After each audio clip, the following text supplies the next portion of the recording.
파리에서 한 죄수가 여성으로 변장하여 탈옥을 했습니다. 그의 목소리, 몸짓 그리고 옷차림은 완벽하게 여성과 다를 바 없었습니다. 그러나 그는 도심에서 너무 쉽게 체포되었습니다. 그 이유는 패션 의상을 파는 양장점 앞을 그가 그냥 무심코 아무런 관심 없이 지나쳤기 때문입니다. 진짜 여성이었더라면 그냥 지나쳤을까라는 그런 의문이 듭니다. 한국에서도 비슷한 이야기가 있었습니다. 정신병원에서 한 환자가 무단으로 탈출했습니다. 이 환자는 자신이 태어날 때의 성별은 남자이지만 여성이라고 생각하며 유난히도 옷에 관심이 많았습니다.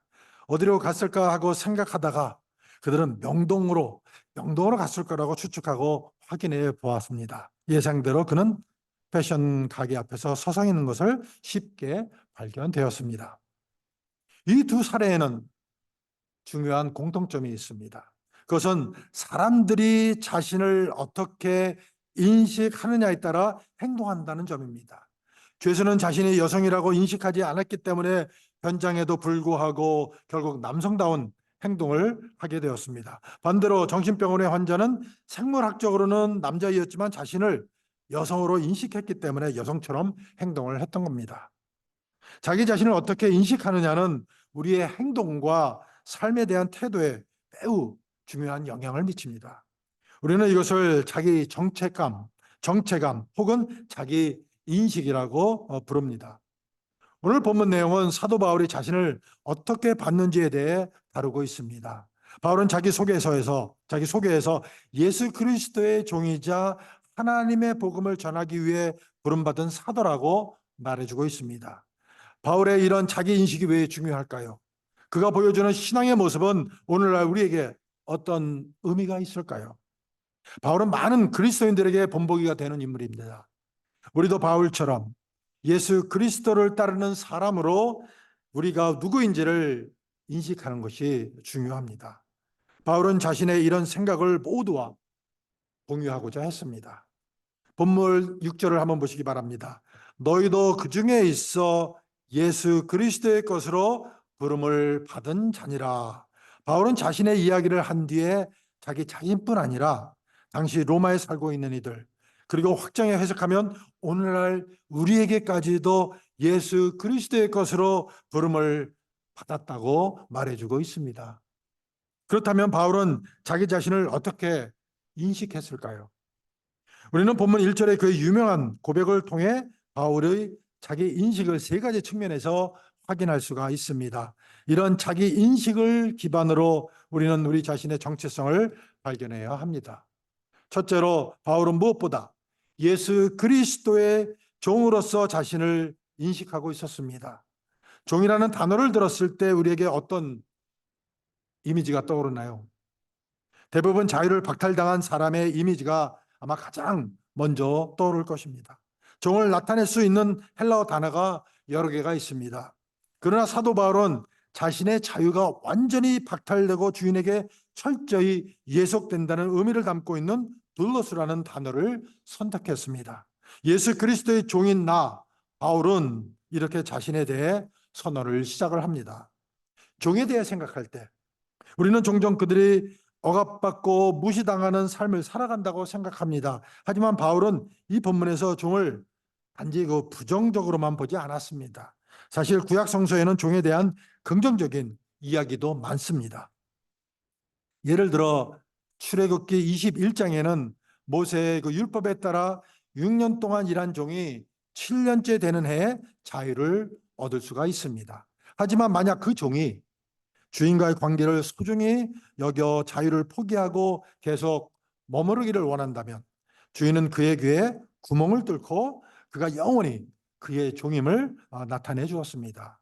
이 행위는 장식을 위한 것이 아니라 평생의 헌신을 의미하며 그 후에는 그 종은 더 이상 단순한 종이 아니라 가족처럼 대우받게 되는 것입니다.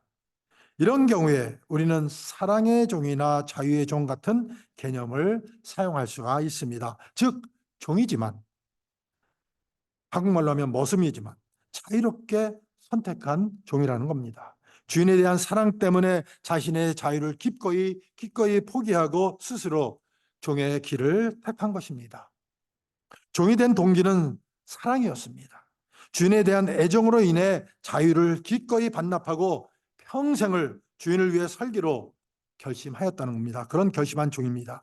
바울은 본문에서 아마도 이러한 의미로 종이라는 단어를 사용했을 것입니다. 로마 사회에서 종의 지위는 복잡했습니다. 대부분의 종들은 낮게 여겼지만 귀족이나 황제의 종인 경우 상황이 달랐습니다. 이런 종들은 자신의 지위에 자비심을 느낄 수 있었고, 나는 황제의 종이다 라고 말함으로써 그 자부심을 표현했습니다. 바울도 비슷한 맥락에서 자신을 예수 그리스도의 종이라고 표현을 했던 것입니다. 그는 자신이 만왕의 왕 예수 그리스도의 종이라고 소개하며 이는 그에게 큰 자부심이었던 것입니다. 바울은 자신의 삶에서 다메섹 도상에서 만난 예수 그리스도를 주인으로 모시고 새로운 신분 의식을 갖게 되었던 것입니다. 나는 예수 그리스도의 종 바울입니다. 여러분도 오늘과 같은 고백을 할 수 있으십니까? 나는 예수 그리스도의 종 김효식입니다처럼 여러분의 이름을 넣어 1절을 다시 한번 읽어보십시다. 자, 한번 해보십시다.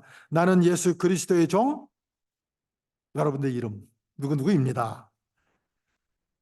둘째로 바울은 사도로 부르심을 받았다고 고백하고 있습니다. 바울이 자신을 사도라고 주장한 사실은 특별한 주목을 받습니다. 전통적으로 사도들은 예수 그리스도와 직접 만나고 그분의 가르침을 직접 들은 이들로만 인정을 받았습니다. 그러나 바울은 예수님과 함께 생활하지 않았고 다른 사도들처럼 그의 가르침을 직접 듣지도 않았습니다. 그럼에도 불구하고 바울은 자신이 다메섹 도상에서 예수 그리스도를 만났다고 주장합니다. 그는 이 만남을 통해 예수 그리스도로부터 직접 사도직을 위임받았다고 확언을 하고 있습니다. 이 사건은 초기 기독교 공동체 내에서도 논란의 여지가 있었습니다.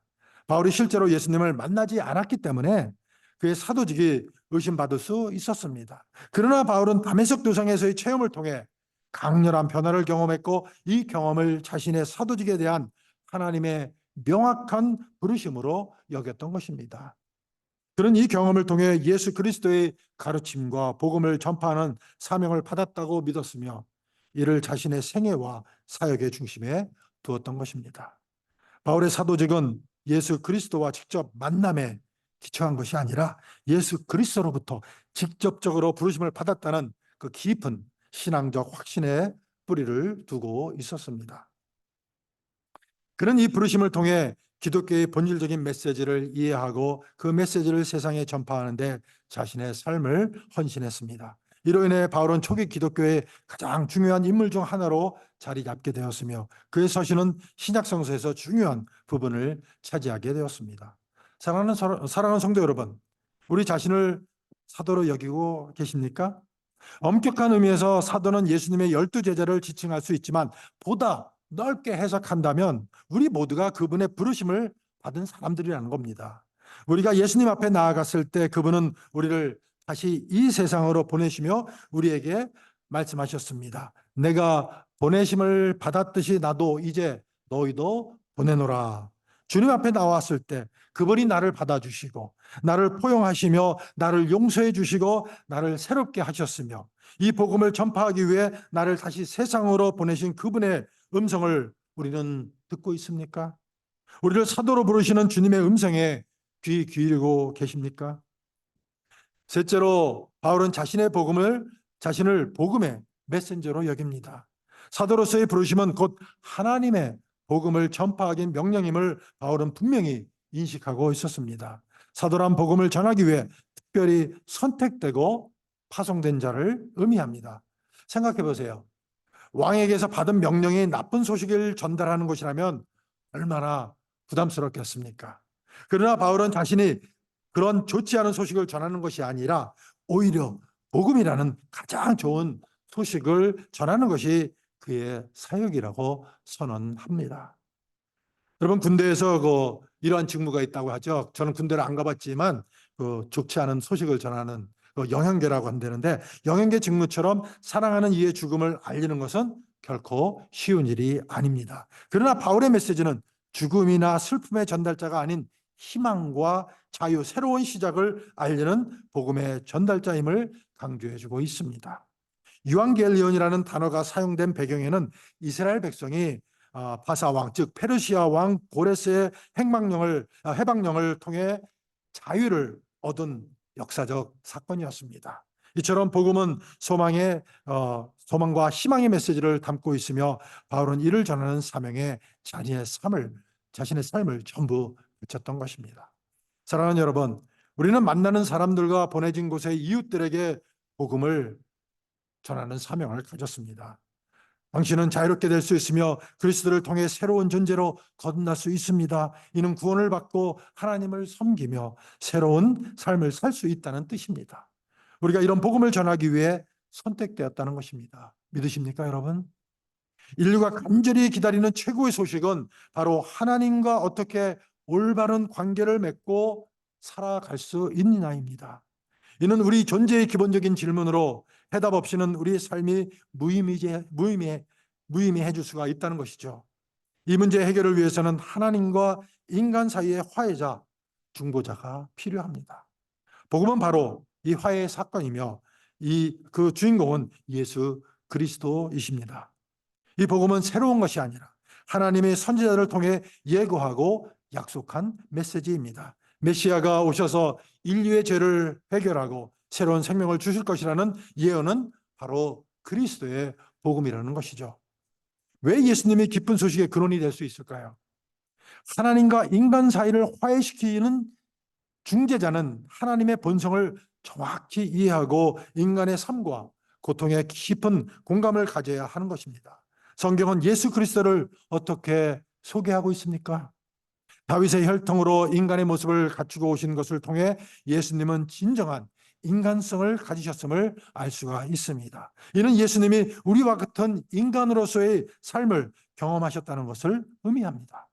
그러나 이야기는 여기서 그치지 않습니다. 성경은 4절에서 성결의 영으로는 죽은 자 가운데서 부활하여 능력으로 하나님의 아들로 인정되셨으니 곧 우리 주 예수 그리스도시니라고 전합니다. 이 구절에서 핵심은 하나님의 아들이라는 표현입니다. 이는 다윗의 후손이라는 말과 아주 극명한 대조를 이룹니다. 예수 그리스도는 어떤 분이신가요? 그분은 단순히 다윗의 후손으로서 이 세상에 오신 참된 인간뿐만이 아니라 하나님의 아들로서 진정한 하나님의 본성을 지니신 그런 분이라는 겁니다. 여러분, 하나님의 아들도 분명 하나님입니다. 여호와의 증인들이 하나님의 아들이 어떻게 하나님과 동일할 수 있느냐고 제기하는 질문에도 불구하고 하나님의 아들은 하나님 그 자체이십니다. 이를 인간의 관계로 비유하자면 사람의 아들도 사람입니다. 따라서 예수님은 누구신가라는 질문에 대한 답은 예수님은 진정한 인간의 아들이면서 동시에 진정한 하나님의 아들이시다라는 겁니다. 이는 예수님 그리스도의 인성과 신성을 모두 인정하는 것을 의미합니다. 예수 그리스도를 진정한 인간이자 진정한 하나님으로 인정하지 않는 것은 이단으로 간주되는 것입니다. 하나님의 아들로서 예수님은 하나님의 뜻을 깊이 이해하며 진정한 인간으로서 우리 인간의 삶과 고난을 완벽히 이해하신다는 겁니다. 이로 인해 예수 그리스도만이 하나님과 인간 사이의 진정한 중재자이자 화해자가 될 수 있는 것입니다. 복음은 바로 이러한 예수 그리스도를 통한 하나님과 인간의 화해 사건이라는 겁니다. 바울은 복음을 전하는 사명에 자신을 헌신하며 이를 통해 인류가 다시 하나님을 사랑하고 섬길 수 있도록 돕겠다고 고백을 하고 있습니다. 그렇다면 우리의 역할은 무엇일까요? 바울의 사명감을 본받아 우리도 복음을 전하는 메신저로서의 책임을 다해야 한다는 겁니다. 사랑하는 성도 여러분, 우리가 그리스도의 종이며 주님께서 보내신 복음의 메신저라면 우리의 삶과 사역은 어떠해야 할까요? 우리는 매일 다양한 사람들을 만나며 이들은 크게 신자와 불신자로 나뉩니다. 그렇다면 우리의 주된 임무는 무엇일까요? 우리는 믿는 이들을 격려하며 그들의 신앙을 더욱 굳건히 하고요. 믿지 않는 이들에게는 복음을 전하는 삶을 살아야 한다는 겁니다. 이것이 바로 우리가 그리스도인으로서 감당해야 할 사명이라는 겁니다. 우리가 신앙을 가진 이들을 만났을 때 우리의 역할은 무엇일까요? 바울은 11절에서 로마에 있는 성도들에게 하나님이 자신에게 부여한 그 신령한 은사를 통해 그들의 신앙을 견고하게 하고자 하는 강한 그런 소망을 표현을 했습니다. 이는 우리에게도 중요한 메시지입니다. 우리는 하나님이 우리에게 주신 다양한 은사와 능력을 사용하여 우리가 만나는 믿는 사람들의 신앙을 성장시키고 강화하는 데 기여해야 한다는 겁니다. 신앙의 동반자로서 우리는 서로를 격려하고 서로의 신앙을 더욱 풍성하게 만드는 삶을 살아야 한다는 겁니다. 여러분은 만나는 신자들의 신앙이 여러분을 통해 어떻게 성장하고 있는지 한번 생각해 보셨나요? 우리가 다른 사람들, 특히 신앙이 성장 중인 사람들과 대화할 때 우리가 하는 말이 얼마나 중요한지 말씀드리고 싶습니다. 교회나 목회자 그리고 성도들에 대한 비판적으로 말하는 것이 일상적일 수 있어요. 가끔 있을 수도 있습니다. 이런 말들이 특히 우리 아이들에게 어떤 영향을 미칠지를 한번 우리는 그러나 생각해 봐야 한다는 겁니다. 교회 목회자 그리고 성도들을 한참 비판한 뒤에 아이들에게 왜 교회 가지 않느냐고 물으면 아이들이 과연 어떻게 느낄까요? 여러분, 예를 들면 우리는 만나는 모든 신자들의 믿음을 강화하는 데 도움을 줄 수 있어야 합니다. 바울 사도는 로마의 기독교인들에게 기도하며 그들에게 도움을 주고 싶어 했던 좋은 본보기입니다. 그는 그들을 위해 기도하며 하나님이 주신 특별한 은사로 그들을 섬기기를 바랬습니다. 바울이 로마의 그리스도인들을 만나고 싶어 했던 것처럼 우리도 서로를 위해 기도하고 지지하며 긍정적인 대화를 나누어 서로의 신앙을 성장시키는데 기여할 수가 있다는 거죠. 그 일을 또한 해야 된다는 거죠. 로마서를 읽으면 처음에는 바울이 매우 논리적이며 엄격한 사람처럼 느껴질 수 있습니다. 그렇지 않나요?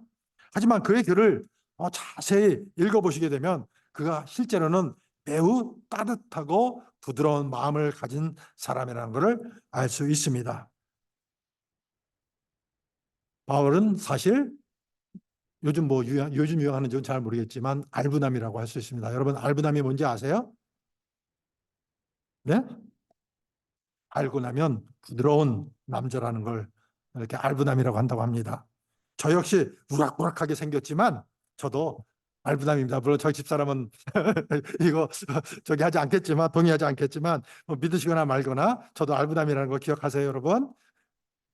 Please remember that I am so hard man. 바울은 신자를 만날 때마다 어떻게 하면 그 사람에게 도움을 줄 수 있을지 생각하고 기도했습니다. 그는 자신의 신령한 은사를 나누는 것뿐만 아니라 그들로부터 도움을 받기를 바랐습니다. 이러한 상호 지원이 바로 기독교 공동체의 본질이라는 것입니다. 바울은 12절에서 자신이 말씀으로 다른 이들을 격려하듯이 그들 또한 하나님이 자신들에게 주신 은사로 자신을 도울 수 있다고 말했습니다.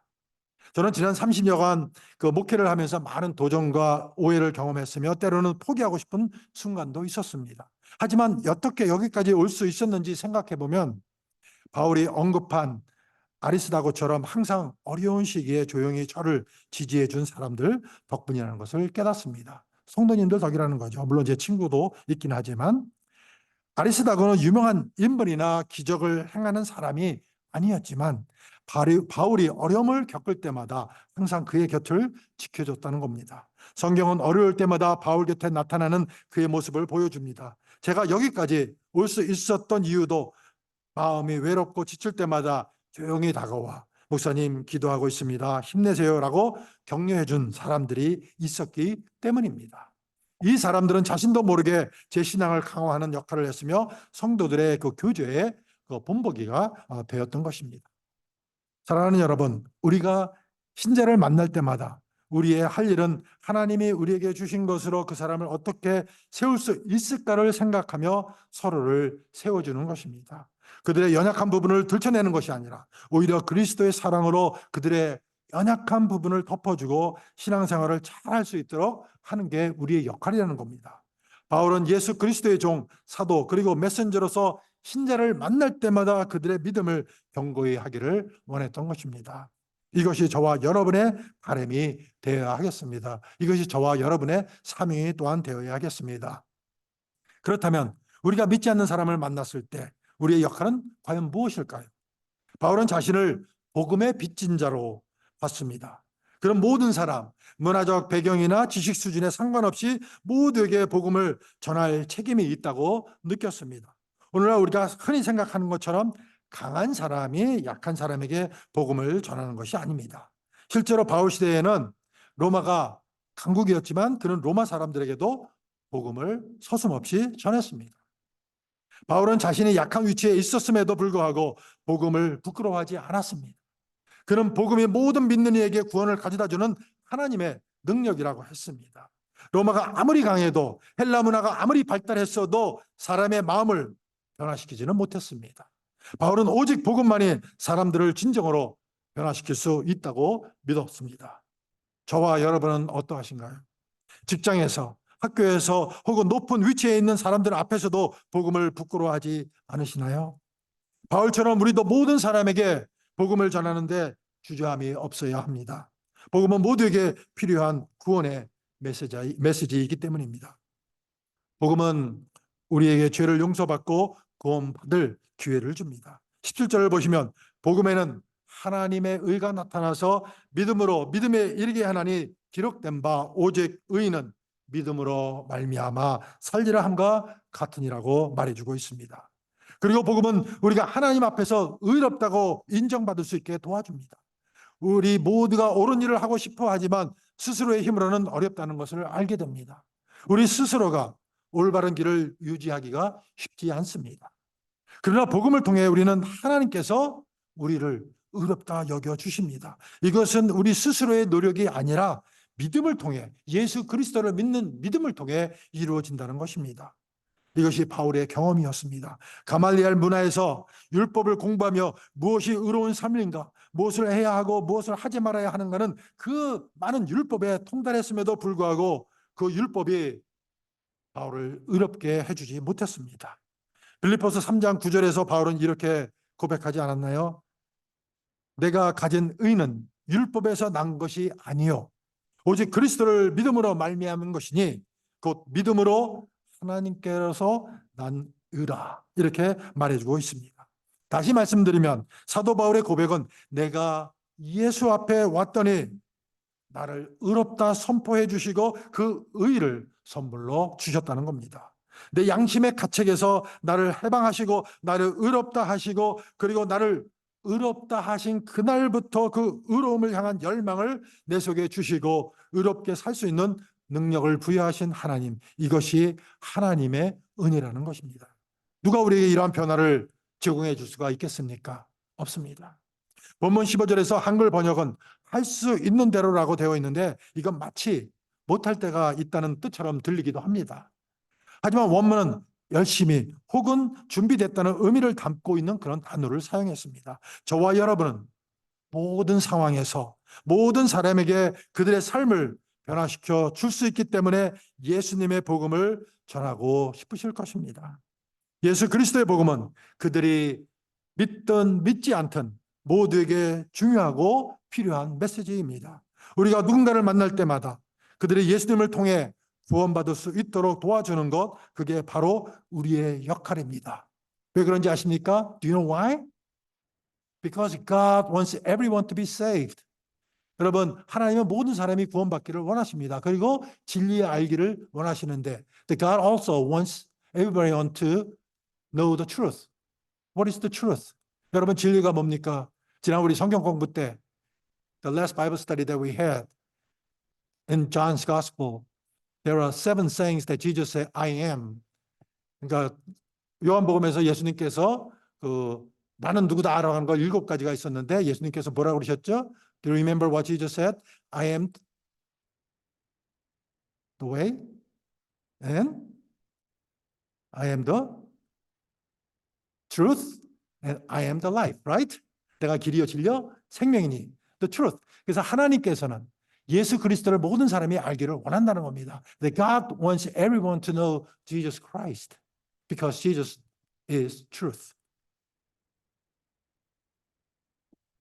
예수 그리스도의 복음은 그들을 믿든 믿지 않든 모두에게 중요하고 필요한 메시지입니다. 우리 교회가 영적으로나 숫자적으로 부흥하기를 소망하십니까? 우리가 누군가를 만날 때마다 예수 그리스도의 종이 된 우리의 역할을 잘 감당하게 될 때 하나님께서 그러한 은혜를 우리 교회에 베풀어 주실 줄로 믿습니다. 그러니 우리 모두가 예수님을 믿는 사람으로서 열심히 복음을 전하는 사람으로서 우리의 삶을 살아가시기를 예수 그리스도의 이름으로 축원을 드립니다. 아멘. 기도하시겠습니다.